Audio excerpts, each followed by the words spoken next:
जय हिंद साथियों, घटना चक्र के इस डिजिटल प्लेटफॉर्म पर मैं विपुल कुमार सिंह एक बार फिर आप सभी लोगों का स्वागत करता हूं। घटना चक्र की तरफ से चलाए जा रहे विज्ञान के टॉपिक वाइज वीडियो श्रृंखला के तहत कल के वीडियो में हम लोग कोशिका के विषय में चर्चा कर रहे थे, जहां से हम लोगों ने देखा था कि कोशिका के सामान्य परिचय के विषय में बताया था कि कोशिका क्या होती है, कोशिका कितने प्रकार की होती है, ठीक है, या किस आधार पर हम कोशिका का विभाजन करते हैं और कोशिका विभाजन कितने प्रकार से होती है, या कोशिका विभाजन से क्या लाभ होता है या उसकी क्या उपयोगिता है। इन सारी चीज़ों पे हम लोग चर्चा किए थे। आज की वीडियो में हम लोग कोशिका के संबंध में पढ़ेंगे कोशिकांगों के विषय में, जो सेल ऑर्गन होते हैं, ठीक है। तो यहाँ से अब इसकी शुरुआत करते हैं। तो देखिए, जितने कोशिकांग होते हैं, हमने ये बताया था कि ये सभी कोशिकांग, जितने भी कोशिकांग होते हैं, ये कोशिका के केंद्रक में, कोशिका के केंद्रक में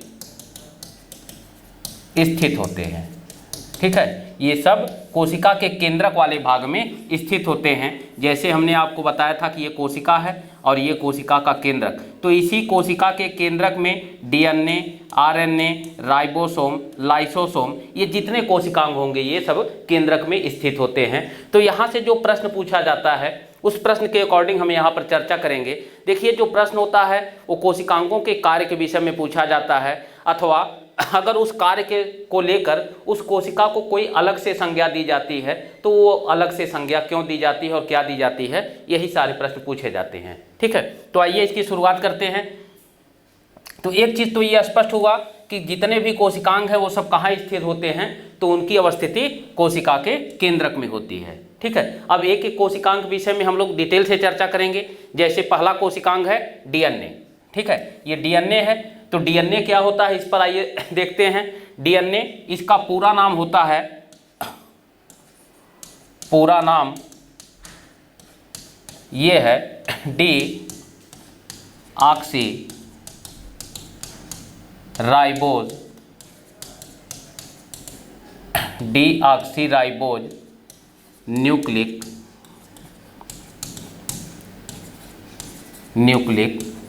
अम्ल, डीऑक्सीराइबोज न्यूक्लिक अम्ल है, ये पूरा नाम इसका पूछा जाएगा, ठीक है। तो यहाँ पर देखिए, पूरे नाम में आपको स्पष्ट हुआ कि डीऑक्सीराइबोज न्यूक्लिक अम्ल है। इसका मतलब है कि डीएनए हमारे शरीर में या जीव के शरीर में पाया जाने वाला एक न्यूक्लिक अम्ल है, ठीक है। तो न्यूक्लिक अम्ल तो है, तो ये जो न्यूक्लिक अम्ल है, न्यूक्लिक अम्ल ये किस श्रेणी का न्यूक्लिक अम्ल है। तो न्यूक्लिक अम्ल को भी देखिए मोनो, डाई और पॉलीसेकेराइड में बांटा जाता है।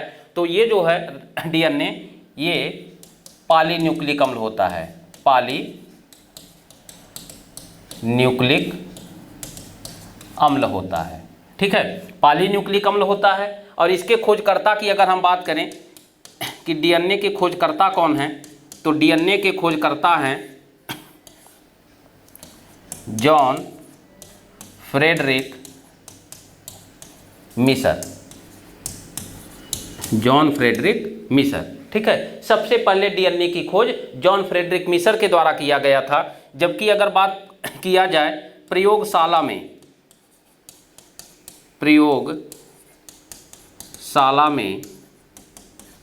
प्रथम संश्लेषण, अर्थात अगर हम बात करें कि प्रयोगशाला में सबसे पहले डीएनए का संश्लेषण किसके द्वारा किया गया, तो ये किया गया था हरगोबिंद खुराना के द्वारा, हरगोबिंद खुराना, ठीक है। ये हरगोबिंद खुराना जी के द्वारा सबसे पहले प्रयोगशाला में डीएनए का संश्लेषण किया गया था। जबकि डीएनए की खोजकर्ता की बात किया जाए तो ये जॉन फ्रेडरिक मिसर है, ठीक है। अब हम डीएनए के डबल हेलिक्स मॉडल पे चर्चा करें। डबल हेलिक्स मॉडल, जिसे द्विकुंडलित संरचना कहा जाता है, तो डीएनए का डबल हेलिक्स मॉडल तैयार किया था वाटसन एवं क्रिक ने।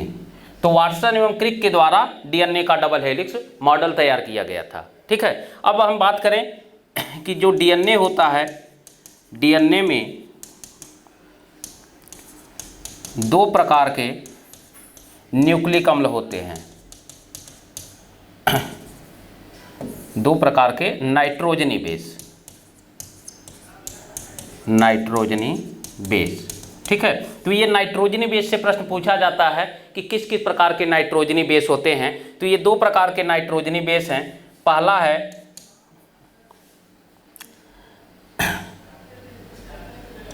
एडेनिन,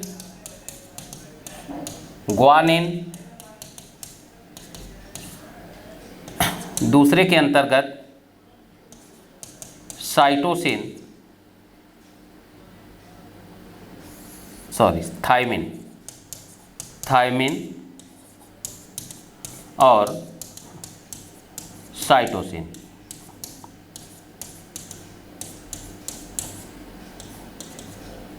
ठीक है। तो एडेनिन, ग्वानिन, थायमिन और साइटोसिन ये 4 नाइट्रोजनी बेस होते हैं। इन 4 नाइट्रोजनी बेसों को हम 2 आधारों में बांटते हैं। पहला आधार है इसका प्यूरिन बेस। एडेनिन और ग्वानिन को हम प्यूरिन बेस मानते हैं, प्यूरिन बेस, जबकि थायमिन और साइटोसिन को हम पिरिमिडीन,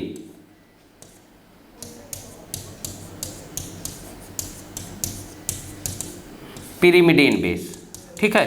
तो यहां से आप ध्यान दीजिए, प्रश्न आपसे पूछा जाएगा कि डीएनए में कितने प्रकार के नाइट्रोजनी बेस होते हैं या कौन कौन से नाइट्रोजनी बेस होते हैं। तो नाइट्रोजनी बेस 2 प्रकार के होते हैं। पहला है हमारा प्यूरिन बेस और दूसरा है पिरिमिडीन बेस। ठीक है। प्यूरिन बेस और पिरिमिडीन बेस। प्यूरिन बेस के अंतर्गत एडेनिन और ग्वानिन को शामिल किया जाता है और पिरिमिडीन बेस के अंतर्गत थायमिन और साइटोसिन को शामिल किया जाता है। ठीक है। तो ये आपसे याद रखना, ये प्रश्न पूछा जाएगा। अगर नाइट्रोजनी बेस की बात किया जाए तो प्यूरिन और पिरिमिडीन पूछा जाएगा, अर्थात प्यूरिन बेस पाया जाएगा और पिरिमिडीन बेस पाया जाएगा। अगला प्रश्न पूछा जाएगा आपसे कि प्यूरिन बेस के अंतर्गत क्या क्या आता है। तो प्यूरिन बेस के अंतर्गत एडेनिन और ग्वानिन आता है, जबकि पिरिमिडीन बेस के अंतर्गत क्या आएगा, तो पिरिमिडीन बेस के अंतर्गत थायमिन और साइटोसिन आते हैं। ठीक है। अब इसके डबल हेलिक्स मॉडल को अगर देखा जाए तो इसका डबल हेलिक्स मॉडल ये सर्वप्रथम तैयार किया गया था वाटसन एवं क्रिक के द्वारा। इन्होंने बताया कि जो डीएनए होता है वो डबल हेलिक्स मॉडल इस तरह से संरचना में पाई जाती है, अर्थात द्विकुंडलित आकार में ये संरचना पाई जाती है। ठीक है। अब इस द्विकुंडलित संरचना में यहाँ पर नाइट्रोजनी बेस आपस में जुड़े होते हैं सीढ़ी नुमा आकृति में। ये इसके नाइट्रोजनी बेस होते हैं और इन्हीं के ऊपर जीन के छोटे छोटे कण स्थिर होते हैं। इस तरह से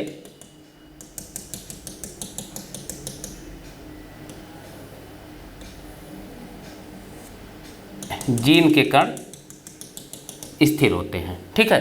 तो अब यहाँ पर देखिए, हमने आपको बताया कि 2 प्रकार के नाइट्रोजनी बेस होते हैं, पहला प्यूरिन और दूसरा पिरिमिडीन। प्यूरिन बेस के अंतर्गत एडेनिन और ग्वानिन आता है, जबकि पिरिमिडीन बेस के अंतर्गत थायमिन और साइटोसिन आता है। ठीक है। तो यहाँ से आप ध्यान दीजिए कि इसके जब द्विकुंडलित संरचना को देखा जाता है तो यहाँ पर ध्यान दीजिए कि प्रत्येक प्यूरिन बेस दूसरे पिरिमिडीन बेस के साथ संयोजन बनाता है। इसका मतलब है कि एडेनिन जुड़ता है थायमिन के साथ और ग्वानिन जुड़ता है साइटोसिन के साथ। तो इस तरह से अगर हम इसके द्विकुंडलित संरचना की बात करें तो यहाँ पर यह संरचना ये क्या हो जाएगा, ये एडेनिन हो जाएगा। और एडेनिन का मतलब है कि अगर जहाँ पर एडेनिन होगा तो एक प्यूरिन बेस दूसरे पिरिमिडीन बेस के साथ जुड़ता है तो एडेनिन थायमिन के साथ जुड़ जाता है और इसके नीचे ग्वानिन जो होता है वो साइटोसिन के साथ जुड़ता है। तो इस तरह से प्रत्येक संरचना को आप देखेंगे तो ये एडेनिन होगा तो इसके नीचे थायमिन आएगा और अगर ये साइटोसिन होगा तो इसके नीचे ग्वानिन आएगा। ठीक है। तो इस तरह से ATGC। ठीक है। तो ATGC का ये क्रम चलता है, अर्थात ये प्रश्न आपसे पूछा जाएगा कि डीएनए के संरचना में एडेनिन किसके साथ जुड़ता है और ग्वानिन किसके साथ जुड़ता है। तो एडेनिन थायमिन के साथ जुड़ेगा और ग्वानिन साइटोसिन के साथ जुड़ेगा। तो इसके द्विकुंडलित संरचना में नाइट्रोजनी बेस का अगर कोड देखा जाए तो ये कोड हो जाता है A double bond T, A double bond T, G triple bond C। तो ये दोनों कोड याद रखिएगा। अब इस कोड में देखिए एडेनिन किसके साथ जुड़ेगा, थायमिन के साथ, ग्वानिन किसके साथ जुड़ेगा, साइटोसिन के साथ। एडेनिन और थायमिन के बीच में कितने बॉन्ड पाए जाते हैं, तो एडेनिन और थायमिन के बीच में डबल बॉन्ड पाए जाते हैं, जबकि ग्वानिन और साइटोसिन के बीच ट्रिपल बॉन्ड पाया जाता है। ये प्रश्न आपसे पूछा जाएगा, ठीक है। अब इसका कार्य अगर हम देखें कि डीएनए का कार्य क्या है, तो डीएनए के कार्य के विषय में हमने आपको बताया था कि डीएनए जो होता है माता पिता के आनुवंशिक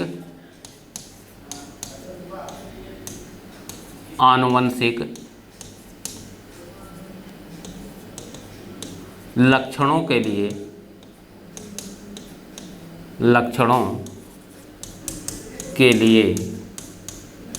उत्तरदायी होता है, ठीक है। ये माता पिता के आनुवंशिक लक्षणों के लिए उत्तरदायी होता है, अर्थात माता पिता से जो आनुवंशिक गुण, लक्षण, रूप, रंग, स्वरूप, चरित्र, ये सब जो हमको ट्रांसफर होते हैं पुत्र में या पुत्री में या हम कहें संतानों में, वो सारे आनुवंशिक गुण डीएनए में कूट के रूप में विद्यमान होते हैं, ठीक है। अब इस डीएनए की कार्यात्मक इकाई की बात किया जाए, कार्यात्मक इकाई, ठीक है, तो इस कार्यात्मक इकाई को देखिए, ये कार्यात्मक इकाई होता है जीन, जिसका सर्वप्रथम प्रयोगकर्ता ये हैं जोहानसन।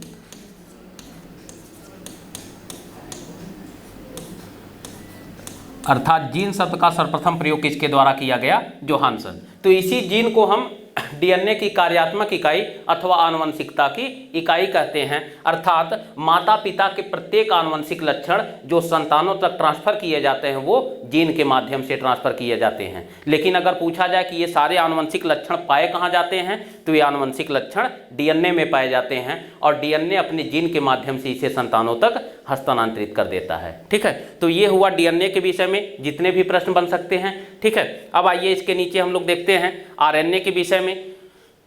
तो आरएनए को भी ध्यान दीजिए, आरएनए भी एक न्यूक्लिक अम्ल होता है, न्यूक्लिक अम्ल होता है, ठीक है। ये आरएनए भी एक न्यूक्लिक अम्ल है, जिसका अगर हम पूरा नाम देखें, पूरा नाम, तो ये राइबोज न्यूक्लिक अम्ल, राइबोज न्यूक्लिक अम्ल है, ठीक है। और इसके संश्लेषण की बात किया जाए कि आरएनए का संश्लेषण कैसे होता है, तो इसका संश्लेषण डीएनए से होता है, ठीक है। डीएनए से ही आरएनए का संश्लेषण होता है, ठीक है। अब अगर आरएनए को देखा जाए इसके प्रकार की बात, तो आरएनए 3 प्रकार के होते हैं। पहला होता है मैसेंजर आरएनए, दूसरा होता है ट्रांसफर आरएनए और तीसरा होता है राइबोसोमल आरएनए, ठीक है। राइबोसोमल आरएनए, मैसेंजर आरएनए और ट्रांसफर आरएनए। तो ये जो राइबोसोमल आरएनए है, अर्थात आरएनए इसे कहा जाता है। तो राइबोसोमल आरएनए का मतलब है कि आरएनए की संरचना पर राइबोसोम के कण आकर चिपक जाते हैं। तो राइबोसोम के कण चिपकने के कारण राइबोसोम की प्रकृति होती है या कार्य होता है प्रोटीन का निर्माण करना। तो इसका मतलब है कि राइबोसोम जहां भी रहेगा, जहां भी इसकी उपस्थिति दर्ज कराई जाएगी, वहां पर प्रोटीन का कार्य शुरू हो जाएगा, अर्थात ये प्रोटीन का उत्पादन का कार्य ही करता है। तो इस प्रकार से राइबोसोम के कण उपस्थित होने के कारण आरएनए का जो कार्य हो जाता है, ये होता है प्रोटीन का निर्माण करना। ये इसका कार्य हो जाता है प्रोटीन का निर्माण करना। तो आरएनए का कार्य पूछा जाएगा तो प्रोटीन का निर्माण बताइएगा, ठीक। और प्रोटीन का निर्माण आरएनए के किस भाग से द्वारा किया जाता है, तो केवल आरएनए के द्वारा किया जाता है, अर्थात उस आरएनए के द्वारा जिसे राइबोसोमल आरएनए कहा जाता है, अर्थात जिस पर राइबोसोम के कण उपस्थित होते हैं, ठीक है। अब देखिए अगला है गुणसूत्र। गुणसूत्र जिसे क्रोमोसोम भी कहा जाता है, क्रोमोसोम। तो क्रोमोसोम के विषय में ध्यान दीजिए। क्रोमोसोम कोशिका के केंद्रक में विद्यमान होता है, ठीक है। और अगर हम इसके नामकरणकर्ता की बात करें कि इसका नामकरण सबसे पहले किसने किया, तो गुणसूत्र शब्द का सर्वप्रथम प्रयोग वाल्डेयर के द्वारा किया गया था, वाल्डेयर के द्वारा। ठीक है, गुणसूत्र शब्द का सर्वप्रथम प्रयोग ये वाल्डेयर के द्वारा किया गया था। ये प्रश्न आपसे पूछा जाएगा। ठीक है, अब अगर हम इसकी उपनाम की बात करें, संज्ञा की बात करें, तो इसे वंशागति का वाहक कहा जाता है, वंशागति का वाहक। ठीक है, तो वंशागति का वाहक क्यों कहते हैं इसको, तो इसे आप ध्यान दीजिए कि हमने बताया कि जो डीएनए होता है वो डीएनए आनुवंशिक लक्षणों के लिए जिम्मेदार होता है। जो भी आनुवंशिक लक्षण पाए जाते हैं वो डीएनए में होते हैं। ठीक है, और डीएनए इन आनुवंशिक लक्षणों को जीन के माध्यम से संतानों तक पहुंचाता है। ठीक है, पहुंचाता है। ठीक, अब यह जो जीन है, जीन डीएनए से टूटने के बाद गुणसूत्र पर जाकर चिपक जाता है और गुणसूत्रों के द्वारा स्थानांतरित होता है। ठीक है, अर्थात डीएनए के ऊपर ये जो जीन पाया जाता है, यह जीन यहाँ से आनुवंशिक लक्षणों को लेकर टूट जाता है और यहाँ से टूटकर अलग होकर गुणसूत्र के ऊपर चिपक जाता है और इन्हीं गुणसूत्रों के माध्यम से संतानों तक आनुवंशिक लक्षणों को पहुँचाने के लिए जिम्मेदार होता है। तो जीन को स्थानांतरित करने के लिए या आनुवंशिक लक्षणों को स्थानांतरित करने के कारण ही हम गुणसूत्र को वंशागति का वाहक कहते हैं। ठीक है, तो ये ध्यान रखिएगा, प्रश्न आपसे पूछा जाएगा कि किस कोशिकांग को वंशागति का वाहक कहा जाता है, तो ये कहा जाता है किसको, ये कहा जाता है गुणसूत्र को। ठीक है, अब अगर हम गुणसूत्र के प्रकार की बात करें तो गुणसूत्र देखिए ये दो प्रकार के होते हैं। गुणसूत्र दो प्रकार के होते हैं। पहला है ऑटोसोम,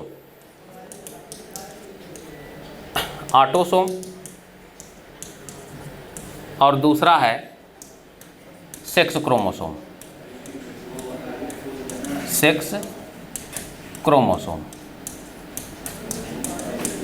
अर्थात लिंग गुणसूत्र। ठीक है, ऑटोसोम की जो संख्या, मनुष्य की बात यहाँ पर अगर हम करें, मनुष्य की बात करें तो यहाँ देखिए मनुष्य में जो ऑटोसोम गुणसूत्र होते हैं, इनकी अगर हम परिभाषा देखें कि ऑटोसोम गुणसूत्र किसे कहते हैं, तो वे गुणसूत्र जो स्त्री व पुरुष में समान रूप से पाए जाते हैं। ठीक है, जो समान रूप से गुणसूत्र स्त्री और पुरुष में पाए जाते हैं उसे ऑटोसोम कहा जाता है। और इनकी कुल संख्या की अगर हम बात करें, कुल संख्या, तो ये होता है 22 जोड़ी। ठीक है, 22 जोड़ी का मतलब क्या हो गया, अगर कुल की बात किया जाए कि कुल कितना है, तो ये हो जाएगा कुल 44। चूँकि 22 जोड़ी है तो 22 जोड़ी का मतलब पेयर में है तो ये 2 गुना हो जाएगा। ठीक है, ये ऑटोसोम गुणसूत्र क्या हुए, प्रश्न पूछा जाएगा। अर्थात प्रश्न पूछा जाता है कि स्त्री और पुरुष में समान रूप से पाए जाने वाले गुणसूत्रों को क्या कहते हैं, तो समान रूप से पाए जाने वाले गुणसूत्रों को ऑटोसोम गुणसूत्र कहा जाता है। और अगर ऑटोसोम गुणसूत्रों की कुल संख्या पूछा जाए तो 22 जोड़ी या 44 लगाएंगे। ठीक है, तो यहाँ पर सेक्स क्रोमोसोम को अगर हम परिभाषित करें तो सेक्स क्रोमोसोम क्या होगा, तो ऐसे गुणसूत्र जो स्त्री और पुरुष में असमान रूप से या भिन्न भिन्न होते हैं, जो स्त्री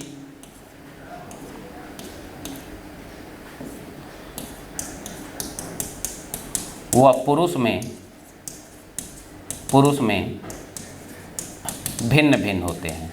ठीक है, तो स्त्री और पुरुष में भिन्न भिन्न पाए जाने वाले गुणसूत्रों को सेक्स क्रोमोसोम या लिंग गुणसूत्र कहा जाता है। ठीक है, अर्थात अगर हम स्त्री की बात करें तो स्त्री में यह होता है XX प्रकृति का। ठीक है, और अगर हम पुरुष में बात करें तो पुरुष में XY प्रकृति का होता है। ठीक है, X और Y। तो ये प्रश्न पूछा जाएगा कि पुरुष में पाए जाने वाले लिंग गुणसूत्र किस प्रकृति के होते हैं, तो XY प्रकृति के होते हैं, जबकि स्त्री में पाए जाने वाले गुणसूत्र कैसे होते हैं, तो ये XX प्रकृति के होते हैं। ठीक है, तो ये गुणसूत्र के विषय में इसके कार्य देखा गया। इसका कार्य क्या है, तो इसका कार्य है आनुवंशिक लक्षणों को माता पिता के द्वारा जीन के माध्यम से संतानों तक पहुंचाना। इसीलिए इसकी संज्ञा वंशागत के वाहक की जाती है। ठीक है, इसके प्रकार की अगर बात किया जाए तो ये 2 प्रकार के होते हैं, ऑटोसोम और सेक्स क्रोमोसोम। ऑटोसोम गुणसूत्र क्या होते हैं? तो ऐसे गुणसूत्र जो स्त्री और पुरुष में समान रूप से पाए जाते हैं उन्हें ऑटोसोम गुणसूत्र कहा जाता है, और ऐसे गुणसूत्र जो स्त्री और पुरुष में भिन्न भिन्न प्रकार के पाए जाते हैं उन्हें सेक्स क्रोमोसोम कहा जाता है। ठीक है, अब सेक्स क्रोमोसोम की कुल संख्या अगर पूछा जाए तो यहाँ पर देखिए XX, XY, इसका मतलब है कि पुरुष में एक जोड़ी, महिला में एक जोड़ी। ठीक है, तो इसका मतलब हो गया कि एक जोड़ी होगा, ये एक जोड़ी, और अगर कुल की संख्या पूछा जाए तो कुल 2 होगा। तो यहाँ पर आप देखा जाए कि मनुष्य में गुणसूत्रों की कुल संख्या कितनी होती है, तो मनुष्य में गुणसूत्रों की कुल संख्या की बात किया जाए तो 22 जोड़ी ऑटोसोम, एक जोड़ी सेक्स क्रोमोसोम। इसका मतलब ये कितना हो जाएगा? ये हो जाएगा 23 जोड़ी, अर्थात कुल संख्या की बात किया जाए अगर कि कुल कितना होगा तो ये हो जाएगा 46। ठीक है, तो ये संख्या आपसे पूछा जाएगा, इसे याद रखिएगा कि गुणसूत्रों की संख्या मनुष्य में कितनी होती है, तो 46 होती है या 23 जोड़ी होती है, जिसमें 22 जोड़ी ऑटोसोम और एक जोड़ी सेक्स क्रोमोसोम होते हैं। ठीक है, आइए अगला कोशिकांग है माइटोकॉन्ड्रिया। ठीक है, तो माइटोकॉन्ड्रिया की अगर हम खोजकर्ता की बात करें कि इसके खोजकर्ता कौन हैं, तो इसके खोजकर्ता हैं वैज्ञानिक अल्टमैन है। ठीक है, अब यहाँ से देखा जाए कि माइटोकॉन्ड्रिया का कार्य क्या है, तो माइटोकॉन्ड्रिया का जो कार्य होता है ये यूकैरियोटिक कोशिका में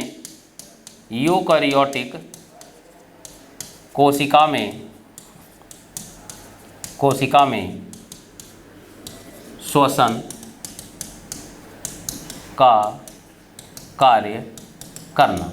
ठीक है, जो कोशिकीय श्वसन का कार्य होता है वो यूकैरियोटिक कोशिका में माइटोकॉन्ड्रिया के द्वारा किया जाता है। तो कोशिकीय श्वसन की क्रिया के द्वारा, कोशिकीय श्वसन की इसी क्रिया के द्वारा एटीपी के रूप में ऊर्जा का उत्पादन होता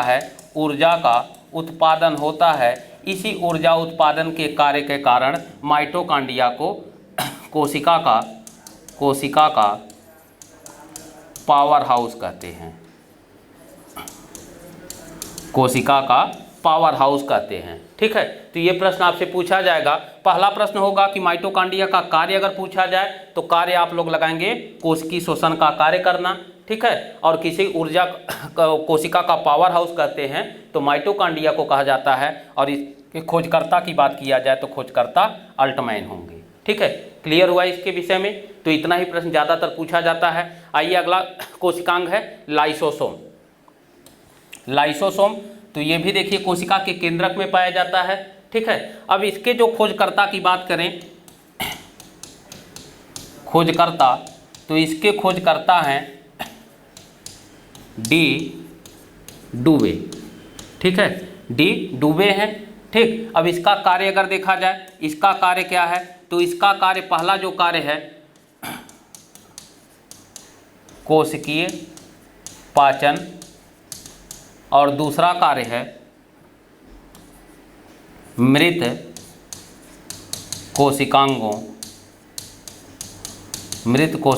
को नष्ट करना। ठीक है, मृत कोशिकांगों को नष्ट करना, ये इसका कार्य है। ठीक है, अब यहाँ से देखिए मृत कोशिकांगों को नष्ट करने के कारण इसे कहा जाता है कोशिका की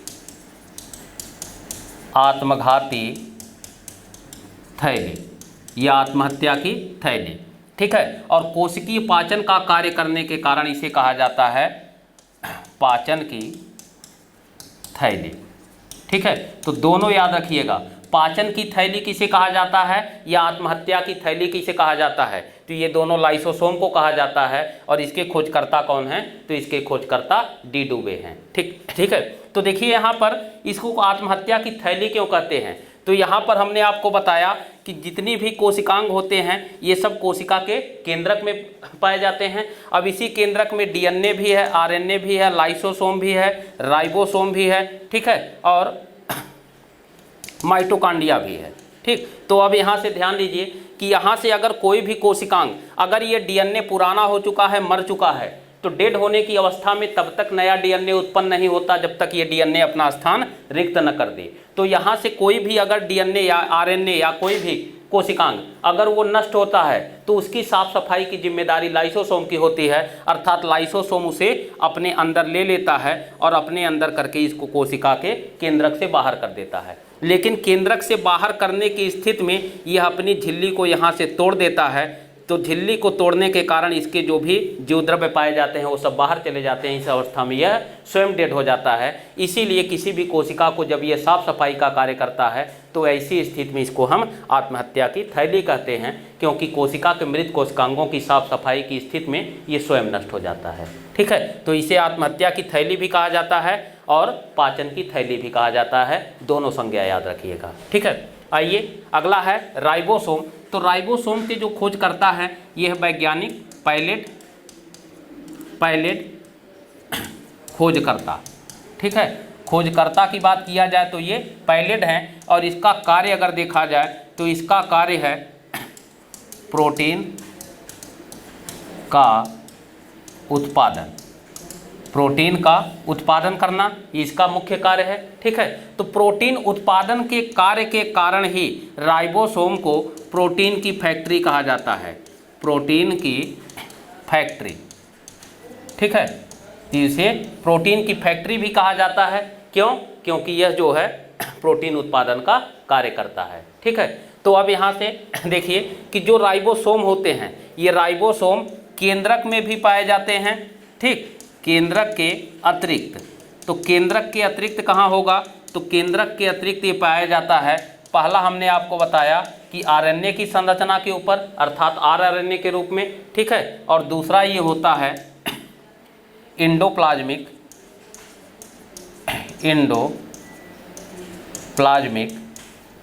रेटिकुलम। ठीक है, तो इंडोप्लाज्मिक रेटिकुलम और आरएनए इन दोनों की संरचना के ऊपर भी केंद्रक के अलावा राइबोसोम पाया जाता है। इसीलिए आरएनए का कार्य भी प्रोटीन का उत्पादन होता है और इंडोप्लाज्मिक रेटिकुलम का कार्य भी प्रोटीन का उत्पादन होता है। तो अगर आपसे प्रश्न पूछा जाए कि कोशिका के केंद्रक में स्थित किस कोशिकांग में प्रोटीन का उत्पादन होगा, तो प्रोटीन का उत्पादन आप पहला लगाएंगे राइबोसोम में होगा, क्योंकि इसका मुख्य कार्य है और इसकी उपस्थिति के कारण यह जो है आरएनए के ऊपर भी होता है और इंडोप्लाज्मिक रेटिकुलम के ऊपर भी होता है। तो प्रोटीन उत्पादन का कार्य कहाँ कहाँ होगा? तो राइबोसोम में भी, आरएनए में भी और इंडोप्लाज्मिक रेटिकुलम में भी। ठीक है, तो इतने प्रश्न राइबोसोम के विषय में याद रखिएगा। अगला है गोल्गी बॉडी। ठीक है, तो आइए इसके खोजकर्ता की बात करें। इसके खोजकर्ता ये हैं कैमिलो गोल्गी। ठीक है, तो इन्हीं के सम्मान में, इनके खोजकर्ता वैज्ञानिक के नाम के सम्मान में ही इसे गोल्गी बॉडी या गोल्गी उपकरण कहा जाता है। और इसकी अगर हम कार्य की बात करें तो इसका कार्य है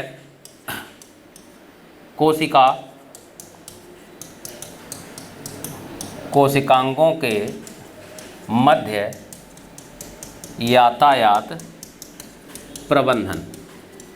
ठीक है, तो ये जो होता है ये ट्रैफिक मैनेजमेंट का कार्य करता है। अर्थात अगर हम किसी भी कोशिकांग की बात करें, जो भी कोशिका में है, यहाँ पर माइटोकॉन्ड्रिया है, यहाँ डीएनए है, यहाँ आरएनए है। ठीक है, यहाँ आरएनए है, यहाँ राइबोसोम है, यहाँ लाइसोसोम है। ठीक है, तो इस प्रकार से यहीं पर गोल्गी बॉडी भी होगा।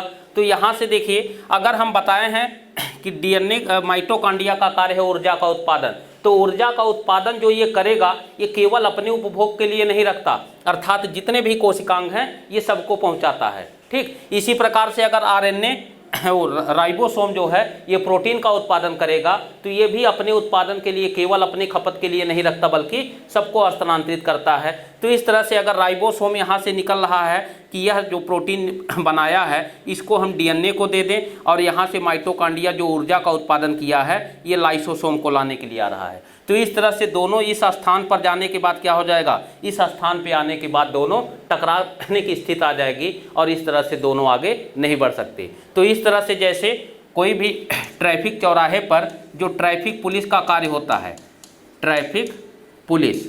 ठीक है, तो ट्रैफिक पुलिस क्या करता है, अगर चौराहे पर दोनों स्थिति से चारों तरफ से गाड़ी आ रही है तो क्या करता है, एक तरफ के गाड़ी को पहले रोक कर दूसरे साइड को क्रॉस कराता है, फिर दूसरे साइड को हाथ देकर रोक देता है और पहले साइड को जो है क्रॉस कराता है, तो इस तरह से एक्सीडेंट से बचा जाता है। तो वही कार्य, जो कार्य यहाँ पर चौराहे पर ट्रैफिक पुलिस के द्वारा किया जाता है, वही कार्य कोशिका के केंद्रक में गाल्जी बॉडी के द्वारा किया जाता है। इसीलिए हम गाल्जी बॉडी को ट्रैफिक पुलिस अथवा यातायात प्रबंधक की संज्ञा देते हैं। ठीक है, तो कोशिका के किस कोशिकांग को ट्रैफिक पुलिस या यातायात प्रबंधक कहा जाता है? तो ये गाल्जी बॉडी को कहा जाता है। क्लियर हुआ? आगे है इंडोप्लाज्मिक रेटिकुलम। इंडोप्लाज्मिक रेटिकुलम, ठीक है, जिसे अंतर्प्रदब्बी जालिका भी कहा जाता है। ठीक है, इसके खोजकर्ता की अगर हम बात करें कि इसके खोजकर्ता कौन हैं, तो इसके खोजकर्ता हैं वैज्ञानिक पार्टर हैं। ठीक है, अब इंडोप्लाज्मिक रेटिकुलम जो होता है ये दो प्रकार का होता है। पहला होता है खुरदरा इंडोप्लाज्मिक रेटिकुलम और दूसरा होता है चिकना इंडोप्लाज्मिक रेटिकुलम। ठीक है, तो खुरदरे रेटिकुलम के ऊपर जो इंडोप्लाज्मिक रेटिकुलम खुरदरा होता है, तो खुरदरा इसलिए हो जाता है क्योंकि इसके ऊपर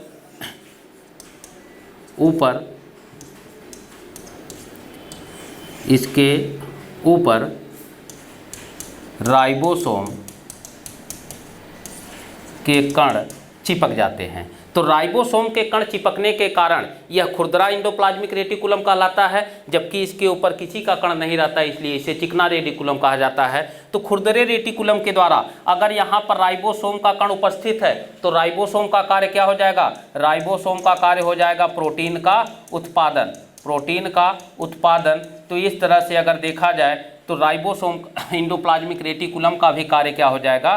तो इसका भी कार्य प्रोटीन का उत्पादन हो जाता है, जो केवल खुरदरे इंडोप्लाज्मिक रेटिकुलम के ऊपर किया जाता है। ठीक है, तो इस तरह से हम लोगों ने जितने भी महत्वपूर्ण कोशिकांग थे कोशिका से संबंधित, उनके ऊपर डिटेल से चर्चा किया गया है। ठीक है, तो यहाँ से देखिए, अगला यहाँ पर देखिए दिया गया है सेंट्रोसोम।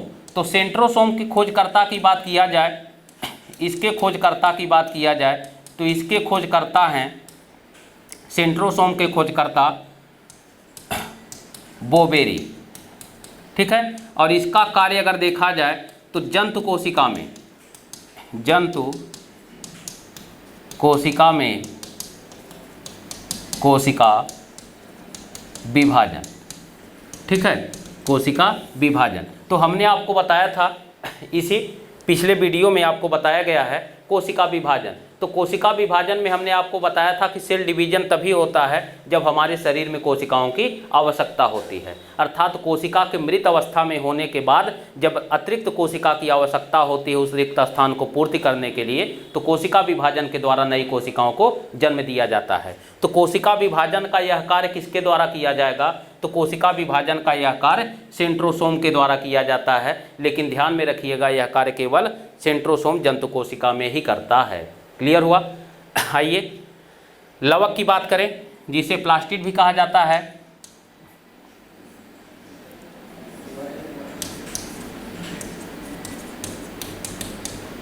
प्लास्टिड भी कहा जाता है। ठीक है, तो लवक ध्यान रखिएगा ये केवल पादप कोशिका में ही पाया जाता है, जंतु कोशिका में नहीं पाया जाता। ठीक है, अब ये लवक जो होते हैं ये कुल 3 प्रकार के होते हैं। पहला है इसमें अवर्णीय लवक, जिसे ल्यूकोप्लास्ट भी कहा जाता है। ल्यूकोप्लास्ट। दूसरा है वर्णीय लवक, जिसे क्रोमोप्लास्ट भी कहा जाता है। और तीसरा है हरित लवक, जिसे क्लोरोप्लास्ट भी कहा जाता है। ठीक है, अब देखिए यहाँ पर अवर्णीय लवक जो होता है ये पौधों के उन भागों में पाया जाता है जहाँ प्रकाश की अनुपस्थिति होती है, अर्थात प्रकाश विहीन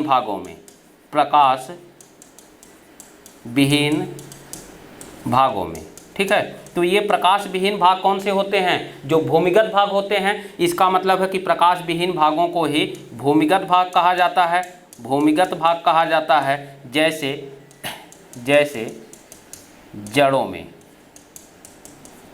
में और भूमिगत तनों में, ठीक है। जो भूमिगत तने के भाग होंगे वो या तो जो जड़ भाग होंगे, ठीक है, वो इन दोनों में पाया जाने वाला लवक कौन सा है, तो अवर्णीय लवक है। ये प्रश्न पूछा जाएगा, ठीक है, कि अवर्णीय लवक पौधों के किस भाग में पाए जाएंगे, तो समस्त प्रकाश विहीन अथवा भूमिगत भागों में पाए जाते हैं, जैसे जड़ और भूमिगत तनों में पाया जाता है, ठीक है। वर्णीय लवक, तो वर्णीय लवक देखिए प्रकाश पौधों के रंगीन भागों में पाए जाते हैं, ठीक है, रंगीन भागों में। अर्थात अगर हम बात करें तो फल भित्ति में, पुष्प में और बीजों में, ठीक है। तो पुष्प, बीज और फल भित्ति, इसमें पाया जाने वाला लवक कौन सा है, तो ये वर्णीय लवक होता है। और इसी वर्णीय लवक की उपस्थिति के कारण फल भित्तियों के रंग, पुष्पों के रंग और बीजों के रंग भिन्न भिन्न प्रकार के होते हैं, भिन्न भिन्न प्रकार के होते हैं। प्रश्न पूछा जाता है कि किस लवक की उपस्थिति के कारण जो फलों के बीज होते हैं वो अलग अलग प्रकार के हैं। जैसे अगर हम देखें, जितने भी बीज हैं, किसी का रंग काला होता है तो किसी का सफ़ेद होता है, तो किसी का भूरा होता है तो किसी का लाल होता है। इस कारण क्या है, इसका कारण है वर्णीय लवक की उपस्थिति। इसी प्रकार से फूल को भी देखिए, जो भी फूल होते हैं वो कोई लाल है तो कोई गुलाबी है, कोई नीला है, कोई हरा है, कोई सफ़ेद है। तो ये जितने भी रंग होते हैं फूलों के अलग अलग, ये रंग अलग अलग होने का कारण भी वर्णीय लवक होता है। या अगर हम फल भित्तियों की बात करें तो जो फल भित्तियाँ होती हैं वो भी देखिए अलग अलग क्या कहते हैं, फलों के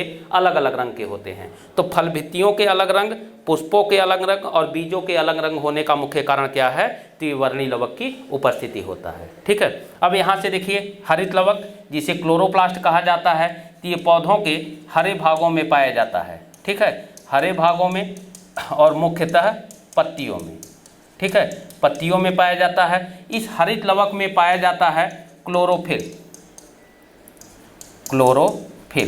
ठीक है। और इसी क्लोरोफिल वाले भाग में प्रकाश संश्लेषण की क्रिया होती है, प्रकाश संश्लेषण, फोटोसिंथेसिस, ठीक है। तो प्रकाश संश्लेषण की क्रिया में क्या करते हैं, प्रकाश संश्लेषण की क्रिया में पौधे सूर्य के प्रकाश ऊर्जा को रासायनिक ऊर्जा में बदलकर अपने भोजन का निर्माण करते हैं। तो भोजन निर्माण के अर्थात प्रकाश संश्लेषण की इसी क्रिया के कारण हरित लवक को पादप कोशिका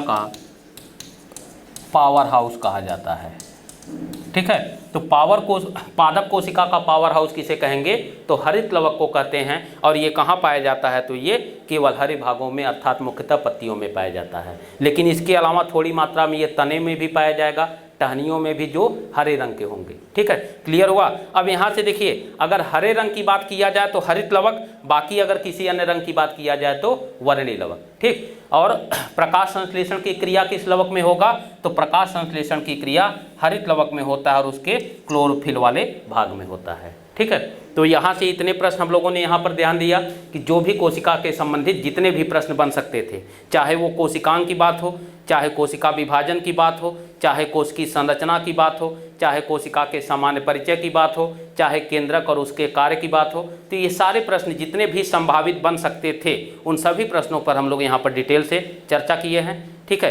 तो वीडियो अगर अच्छा लगा हो तो लाइक करिएगा, शेयर करिएगा और हमारे चैनल को सब्सक्राइब करना मत भूलिएगा। मिलते हैं नेक्स्ट वीडियो में। जय हिंद साथियों।